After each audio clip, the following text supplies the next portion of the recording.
अस्सलाम वालेकुम स्टूडेंट्स, इस्लामियात का आज हमारा सेकंड लेक्चर है क्लास 9 का। लास्ट लेक्चर में हमने सूरह अनफाल का तारुफ देखा था। सूरह अनफाल के बारे में जो है वो मालूमात हमने सुनी जानी और उसमें से MCQs वगैरह जो आते हैं वो मैंने आपको बताए। तो आज हम सूरह अनफाल के पहले रुकू को हम शुरू कर रहे हैं।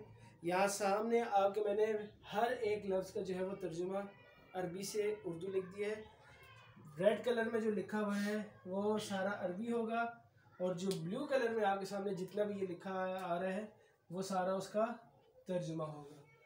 तो एक एक लफ्ज़ का मैं आपको बताता जा रहा हूँ और साथ साथ आपको समझाता जाऊँगा, ठीक है? तो साथ रहिएगा और इसमें जो है वो आपको सही समझ आ जाएगी।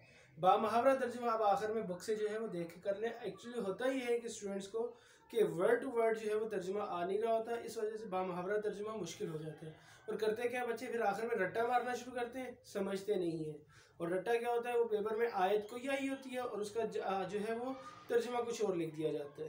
तो इसको हमने देखते हैं, ठीक है? यसअलूना का वो आपसे सवाल करते हैं। वो से मुराद सहाबा कराम है। ये मैंने आपको बताया था कि माल गनीमत पहले उम्मतों के लिए हलाल नहीं था, नबी करीम सल्लल्लाहु अलैहि वसल्लम की उम्मत के लिए ये हलाल हुआ। तो सहाबा कराम नबी करीम से पूछे थे कि माल गनीमत का क्या हुक्म है।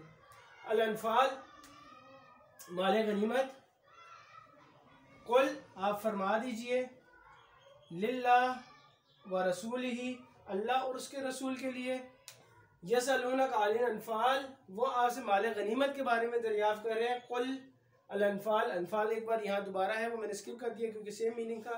कुल अनफाल के माल गनीमत लिल्लाहि व रसूली, अल्लाह और उसके रसूल के लिए है।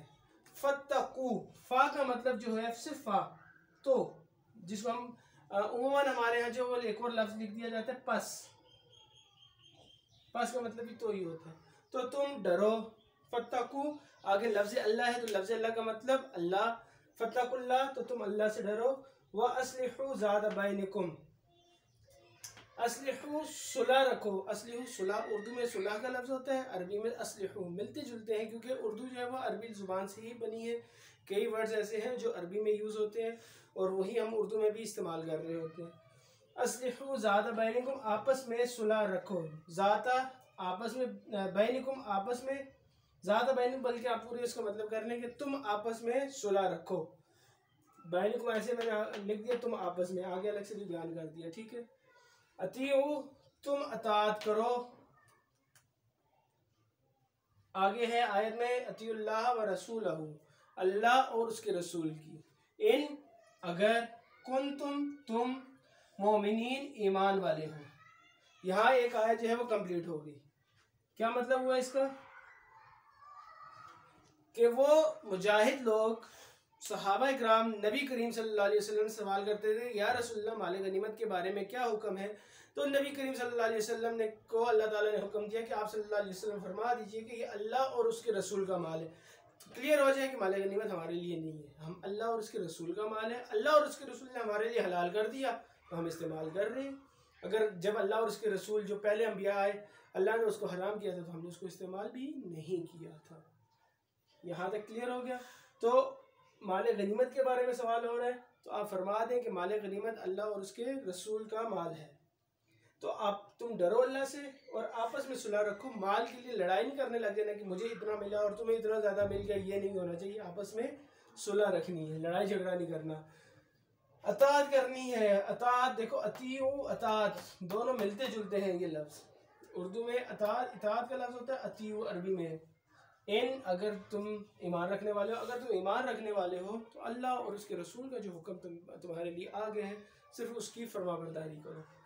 इन्नमा बेशक, अलमोमिनून मोमिन की जमा है, अल्लाज़ीना वो हैं, इज़ा जब ज़ुकिरा जिक्र किया जाए अल्लाह का, वाजिलत डर जाते हैं, क़ुलूबुहुम उनके दिल, व इज़ा और जब तुलियत तिलावत की जाए, यहाँ की जाए जो तिलावत सिर्फ लिख दिया मैंने, तिलावत की जाए, अलैहिम उनके सामने, आयातहु उसकी आयात की, उसकी आयात से मुराद अल्लाह ताला की आयात की, ज़ादतहुम ज़्यादा होता है उनका, ईमाना ईमान, व अला और पर, वाव का मतलब और, अला पर, रब्बिहिम अपने रब, यतवक्कलून वो भरोसा करते हैं, तवक्कुल करते हैं। उर्दू में हम तवक्कुल का लफ्ज़ इस्तेमाल करते हैं। ठीक है, तो आयत हमारी स्टार्ट हो रही है यहाँ से, इन्नमल मोमिनून अल्लज़ीना इज़ा ज़ुकिरल्लाह वाजिलत क़ुलूबुहुम व इज़ा तुलियत अलैहिम आयातुहु ज़ादतहुम ईमाना। और जब मोमिनों के सामने, मोमिनीन के सामने अल्लाह का जिक्र किया जाता है तो उनका क्या होता है जी, दिल अल्लाह के खौफ से डर जाता है, वो डर जाते हैं, उनके दिलों में अल्लाह का खौफ होता है। जब अल्लाह की आयत की तिलावत सुनते हैं तो उनके दिल में अल्लाह का खौफ पैदा हो जाता है और वो अल्लाह से अपने गुनाहों की माफ़ी मांगते हैं। कुरान पाक की तिलावत के बाद उनको ये होता है कि अब अल्लाह ताला जो हमारे साथ हम कलाम हो रहा है, उनके दिल अल्लाह की वहश, अल्लाह के जलाल से और हैबत से वो काम जाते हैं और उनको डर होता है कि अगर हमसे कोई गलत काम हो गया तो हमें इसकी सज़ा मिल सकती है। ये मोमिनीन की निशानियों में से ही आपका एक सवाल भी आएगा और जब ये हमारी एक्सरसाइज कंप्लीट हो जाएगी तो मैं सारे एक्सरसाइज की क्वेश्चंस जो है वो आपको इंशाल्लाह ज़रूर यहाँ करवाऊंगा, बोर्ड पे ही हम वो करेंगे और वो मैं आपको समझा दूंगा कि वो हमने करने कैसे होते हैं। आगे देखें जी, तीसरी आयत है ये, अल्लाज़ीना वो युकीमूना कायम करते हैं, अस्सलाता नमाज, व मिम्मा रज़क़नाहुम और जो हमने रिज़्क़ दिया, युनफिकून वो खर्च करते हैं, उलाइका वो लोग, हम वो, अलमुमिनून मोमिन है, हक़्क़ा सच्चे, हम लहुम उनके लिए, दरजात दर्जे, इंदा पास, रब्बिहिम उनके रब, व मग़फ़िरा और बख्शिश, व रिज़्क़ और रिज़्क़ है करीम पाक। जी यहाँ से आज शुरू हो रही है हमारी, अल्लाज़ीना युकीमून अस्सलाह और वो लोग जो नमाज कायम करते हैं। अब मोमिन की पहली सिफत ये बताई गई मोमिनीन की कि जब उनके सामने अल्लाह का जिक्र किया जाता है तो वो डर जाते हैं, उनका दिल जो अल्लाह के खौफ से डर जाता है और वो क्या करते हैं, अपने ही रब पर भरोसा करते हैं। ठीक है, वो नमाज कायम करते हैं और जो नेक उनको हमने माल दिया है वो उसमें से नेक कामों में खर्च करते हैं। तो जो ये काम करते हैं उलाइका हुमुल मोमिनून हक़्क़ा, वही सच्चे मोमिन हैं और अल्लाह के यहाँ उनके लिए बख्शिश, इज़्ज़त की रोज़ी, यानी कि आखिरत में अल्लाह ताला ने उनके लिए बहुत बड़ा अजर, बहुत बड़ा इनाम जो है वो मुकर्रर किया हुआ है। तो यहाँ जो है हमारी 4 आयत जो है वो कंप्लीट हुई है सूरह अनफाल की। आज हमने 4 ही आयत करनी थी इस रुकू में, नेक्स्ट 6 आयत इंशाल्लाह हम वो नेक्स्ट लेक्चर में जो है मैं आपको बता दूंगा।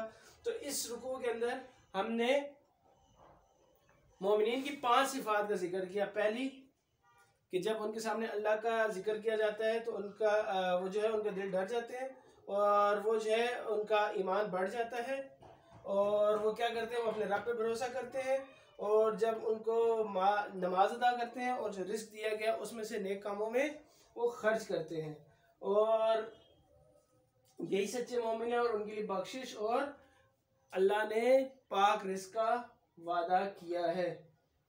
ठीक है, तो यहाँ जो है ये हमारे ये रुकू मुकम्मल, ये आज का लेक्चर मुकम्मल हुआ। इंशाल्लाह नेक्स्ट लेक्चर में हम आयत नंबर 5 से लेकर 10 तक जो है वो करेंगे और लास्ट में फिर हम इसके क्वेश्चन आंसर जो है वो करेंगे। तब तक के लिए अल्लाह हाफिज़।